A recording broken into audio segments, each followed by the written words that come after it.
Nous avons avec nous une représentante du Lobby Européen des femmes qui aurait dû intervenir ce matin, mais malheureusement, après de multiples péripéties en termes d'avions manqués, ratés, retardés, bref, elle arrive à présent avec nous. Donc j'aimerais lui donner la parole pour une courte prise de parole sur les intelligences artificielles, qui est le sujet qu'elle devait traiter et qui va donc faire écho à l'intervention de Delphine O qu'on vient juste d'entendre. Donc je vous présente Maria Joao, qui nous arrive du Portugal. Oui, tu t'assois où tu veux. Et qui est membre du CA, du comité d'administration du Lobby Européen des femmes, organisation féministe qui rassemble 2000 organisations de défense des droits des femmes dans toute l'Europe. Merci, Alissa, salut, and that's my French. I'm going to be very, very brief, especially because Delphine mentioned a lot of things that I really wanted to... No, thank you. You did my job. And also because Alissa won't give me much time. I want to start by saying I'm Maria Joao Faustino. I'm a researcher and I'm also a member of the European Women's Lobby. I want to start by saying that we did an event with Claire McLean. It's online.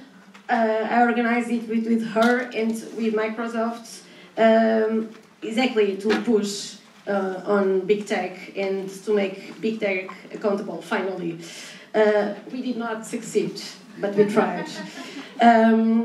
You said something that is really, really important, and it's basically, it summarizes in a nutshell what I really wanted to say here. Artificial intelligence is the new frontier of sexual violence. It's the ultimate frontier. And generative artificial intelligence is here. We are living in a time. Our lives are totally shaped by it, and it opened another Pandora box for concerning violence against women. And I know we heard a lot about deepfakes already. Who has heard about deepfakes before this event? Everyone? Okay, almost everyone. This is a good sign. Most people I talk to about deepfakes are not familiar with the term. Probably they heard something about Taylor Swift in 2024, but this goes well beyond celebrities, as you said. And I just wanted to start by a very brief question about the terminology. The concept of deepfakes was created by a perpetrator, so it's really not a term that I feel comfortable with. There are some alternative terms. I personally like a proposal by Marianne Franks.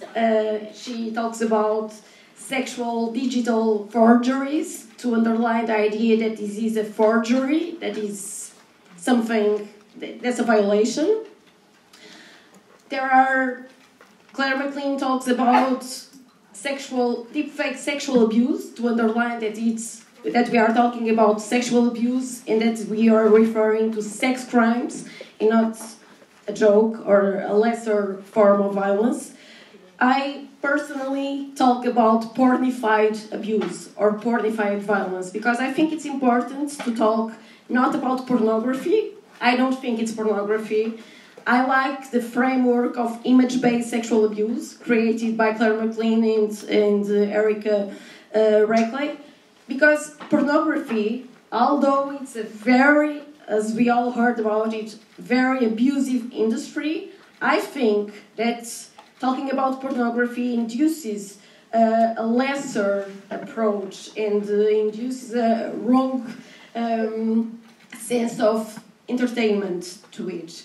And most victims say that the term, just like revenge porn, is not a fair term to describe the violation and the abuse. So I personally talk about deepfake sexual abuse or pornified abuse, pornified violence. I think it's important to underline the pornified aspect of it, because obviously this is an aspect and an outcome of the pornification of society. So it's not simply a violation, it's a codified manifestation of violation of sexual integrity. And this is a very short note about terminology. Delphine, you mentioned, and this is quite important, most people don't think or don't have the idea that this is already a global problem. We have a massive problem already in our hands. South Korea is only the most expressive, the iceberg, the top of the iceberg, but this is really a global problem. It's happening everywhere. It's happening across schools. Teenagers are getting images, pornified images of themselves through their colleagues, and it's very understandable why. There's the proliferation of apps, the nudify apps, many of them for free, the proliferation of platforms that have globally, we tend to look at it as a niche phenomenon.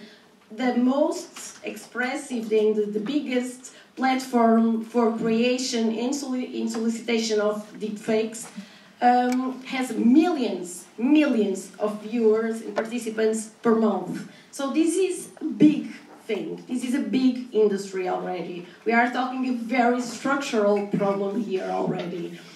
So how do we fight it? How do we dismantle it? How do we approach it?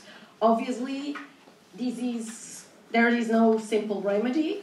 The democratization of technology brought at the same time the democratization of abuse.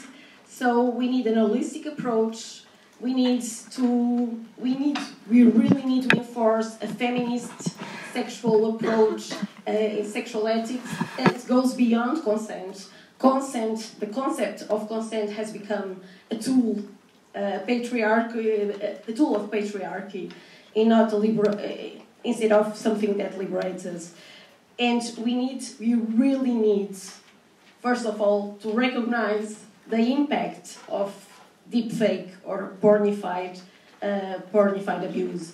We already tend to approach image-based sexual abuse and online violence as something that has less impact, and this minimization is even bigger when we are talking about fake images. We tend to say, oh, but why does she care? The images are not even real.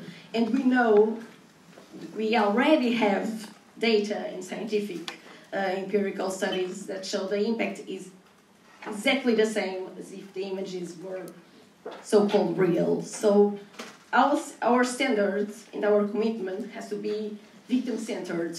Real is the pain. Real is the impact.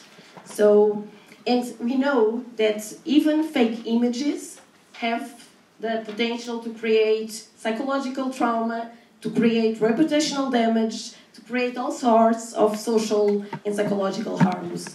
So we need to recognize this, we need to have a victim-centered approach, and we need, as you said, and I think this is the good way, we need to follow UK.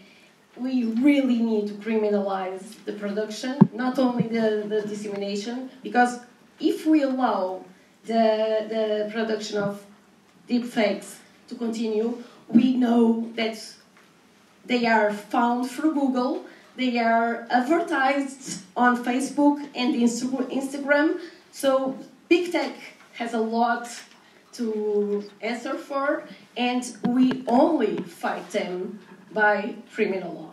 We have no other chance at the moment. They have more power and more money than many countries in Europe.